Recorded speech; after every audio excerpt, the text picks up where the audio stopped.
Sir ନମସ୍କାର। ଆପଣ video କରିବାକୁ କହିଛନ୍ତି ଏବଂ ମୁଁ ଭିଡ଼ିଓଟି କରୁଛି। କ'ଣ କିପରି ଲାଗିବ ଆପଣଙ୍କୁ ମୋତେ ପରେ କିନ୍ତୁ ଜଣାଇବେ ନିଶ୍ଚୟ। ପ୍ରଥମେ ଯେତେବେଳେ ମୁଁ ଏ କ୍ଲାସ୍ କରିବା ପାଇଁ ଦିଦିଙ୍କ ପାଖରୁ ଶୁଣିଲି ତୁ ଏ କ୍ଲାସ୍ କର ବୋଲି, ସିକ୍ରେଟ୍ ଆଞ୍ଜେଲ କ୍ଲାସ୍, ମୁଁ ଭାବିଲି ପ୍ରଥମେ ଆଉ କ'ଣ କ୍ଲାସ୍ କରିବି। ନାଉ ଆଇ ଆମ୍ 64 years old।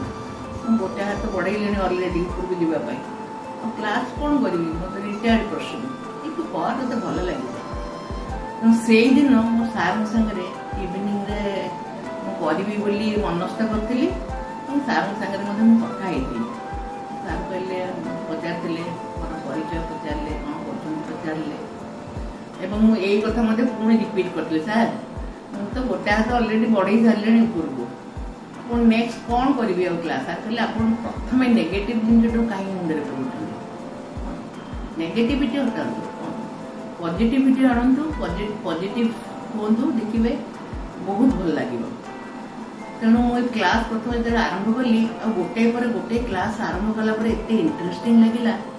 ମୁଁ ଦେଖିଲି ସାର୍ଙ୍କର ଦୁଇଟା ଜିନିଷ, ମୁଁ secret angel class first, angel healing class next, ଏ ଦୁଇଟା କ୍ଲାସ୍ ମୁଁ ଦେଖିଲି ସାର୍ ଦୁଇଟା ଜିନିଷ ଆମକୁ ବତାଉଛନ୍ତି। ଗୋଟେ ହେଉଛି ବଞ୍ଚିବା ପାଇଁ ଯେଉଁ ସୋର୍ସ, ତାକୁ ମଜବୁତ କରିବା ପାଇଁ ସାର୍ ଯେଉଁ ଜିନିଷ ଗୁଡ଼ାକ କହୁଛନ୍ତି ତାହା ବହୁତ ମର୍ମସ୍ପର୍ଶୀ ଆଉ ହୃଦୟସ୍ପର୍ଶୀ। ଏବଂ ତାପରେ ମଧ୍ୟ ଆଧ୍ୟାତ୍ମିକ ପାଇଁ ମଧ୍ୟ ମେଡିଟେସନ୍ କରିବାକୁ, ମେଡିଟେସନ୍ ତାଙ୍କର ଯେଉଁ କହିଲେ, ଏବଂ ଚକ୍ରର ହିଲିଂ କହିଲେ, ସେଇଟା ଗୋଟେ ଆଧ୍ୟାତ୍ମିକ ଦୃଷ୍ଟିକୋଣରୁ କେତେ ତାଙ୍କର ଦୁଇଟାକୁ ମିଶାଇକି ସେ ଆମକୁ ଡିଭାଇଡ୍ କରିକି ଏବଂ ଦୁଇଟାକୁ କେମିତି ମିଶାଇକି ଆମକୁ କହିଲେ, ମୋତେ ସେଇ କଥାଟା କେତେ ମୋ ମନକୁ ପାଇଲା। ଏବଂ କେମିତି ଆଞ୍ଜେଲମାନଙ୍କ ସାହାଯ୍ୟରେ ଗୋଟେ ଜିନିଷ ଆମେ ପାଇପାରିବା, ସେଟା ପ୍ରଥମେ ମୁଁ ପରୀକ୍ଷା କଲି। କ'ଣ ହେଲା ନା, ମୋର ଗୋଟେ ଏବେ ରିସେଣ୍ଟଲି ଗୋଟେ ଇନସିଡେଣ୍ଟ ହେଲା। ସାଇଙ୍କ ମନ୍ଦିର, ମୋର ସାନଗୁଡ଼ାରେ ଗୋଟେ ମନ୍ଦିର ଅଛି ଏବଂ ଆମର ଗୋଟେ ଥିଲା ସେଠି ପୂଜା ସମୟରେ ମୁଁ ଗୋଟେ ମୋ ନାତୁଣୀ ପାଇଁ ଗୋଟେ ମନସ୍ଥ କରିଥିଲି, ଗୋଟେ ରଖିଥିଲି, ଗୋଟେ ଯଦି ଏଇଟା ହୁଏ ତାହେଲେ ମୁଁ ପୂଜା କରିବି ବୋଲି। ଏବଂ ହଠାତ୍ ମୋ ସାନ ଭଉଣୀ ଜଇଁ ସେ କହିଲେ, ଦିଦି ଆପଣ ତ ଜଣେ ଆର୍ଟିଷ୍ଟ, ମୁଁ ଜଣେ ଡ୍ୟାନ୍ସର ମଧ୍ୟ, ଆଉ ତେଣୁ ଆପଣ ଯେହେତୁ ଜଣେ ଆର୍ଟିଷ୍ଟ, ଆପଣ 5 ମିନିଟ୍ ହୁଅନ୍ତା କାହିଁକି ଆପଣଙ୍କ ନାତୁଣୀ ପାଇଁ 5 ମିନିଟ୍ ପାଇଁ ଟିକେ ଡ୍ୟାନ୍ସ କରିବେ ସାଇଙ୍କ ଦରବାରରେ। ମୁଁ ହଁ କରିଦେଲି। ହଁ କଲା ପରେ କିନ୍ତୁ ମନରେ ଗୋଟେ ଭୟ ରହିଲା ଯେ ମୁଁ ଆକ୍ଚୁଆଲି କରିପାରିବି ନା ନାହିଁ। ମୋ ବୋହୂ ମଧ୍ୟ ଜଣେ ଆର୍ଟିଷ୍ଟ, ମାନେ ଆମେ 2 ଜଣଙ୍କ ଶାଶୁ ଆଉ ବୋହୂ ମିଶିକି ମୁଁ ପ୍ରଥମେ ଆଗ ମୋତେ ଷ୍ଟ୍ରଙ୍ଗ କେମିତି ମୁଁ ହେବି, ଆଉ କେମିତି ମୁଁ blood pressure patient, diabetic patient, ମୁଁ କରିପାରିବି କି ନାହିଁ ମନରେ ସନ୍ଦେହ ହେଲା। ପୁଣି ସାର୍ଙ୍କର କଥାକୁ ମନେ ପକେଇଲି, ନାଇଁ ନେଗେଟିଭ୍ ଜିନିଷ ମୋ ମନକୁ ଆଣିବି ନାହିଁ। ଏବଂ ଆମେ 2 ଜଣକ ମିଶି ପ୍ରାୟ 10 ମିନିଟ୍ର ଗୋଟେ ଆଇଟମ୍ କଲୁ, ଆଉ ସେଟା ଏତେ ଭଲ ସମସ୍ତଙ୍କୁ ଲାଗିଲା। ଏବଂ ସେଇ ଆଇଟମ୍ କରିବା ପୂର୍ବରୁ ମୁଁ ମହିଳାଙ୍କୁ ହେଲ୍ପ କରନ୍ତି ବୋଲି ସାର୍ କହିଥିଲେ।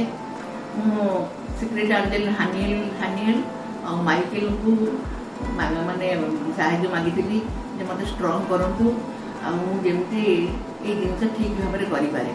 ଏବଂ ଏତେ ଭଲ ଭାବରେ ସେଠି ଆମେ 2 ଜଣକ ପରିବେଷଣ କରିଥିଲୁ। ପରେ ମୁଁ ସାର୍ଙ୍କୁ ମାନେ କୋଟି କୋଟି ପ୍ରଣାମ ସାର୍ଙ୍କୁ। ଆମେ ଜଣେ ଗୁରୁ ପାଇଛୁ ଯିଏକି ଆମକୁ ସଂସାରରେ ବଞ୍ଚିବା ପାଇଁ ସୋର୍ସ ସହିତ ଆଧ୍ୟାତ୍ମିକ ଆଡ଼କୁ କେମିତି ଆପଣ ଧୀରେ ଧୀରେ ଆଧ୍ୟାତ୍ମିକ ଆଡ଼କୁ କେମିତି ପ୍ରବେଶ କରିବେ, 2ଟା ଆଗ ଶିଖଉଛନ୍ତି। ତେଣୁ ଆପଣଙ୍କୁ ଅଶେଷ ଧନ୍ୟବାଦ। ମୋ ହୃଦୟରୁ କୋଟି କୋଟି ପ୍ରଣାମ ସାର୍। ତେଣୁ ଆପଣଙ୍କ ପାଇଁ ପଦେ ମୁଁ ଗାଇବି। ଭବ ସାଗର ତାରଣ କାରଣ ହେ, ରବି ନନ୍ଦନ ବନ୍ଦନ ଖଣ୍ଡନ ହେ, ଶରଣାଗତ କିଙ୍କର ଭୀତ ମନେ, ଗୁରୁଦେବ ଦୟା କର ଦୀନ ଜନେ, গুরুদেব দয়া কর দীন জনে, গুরুদেব দয়া কর দীন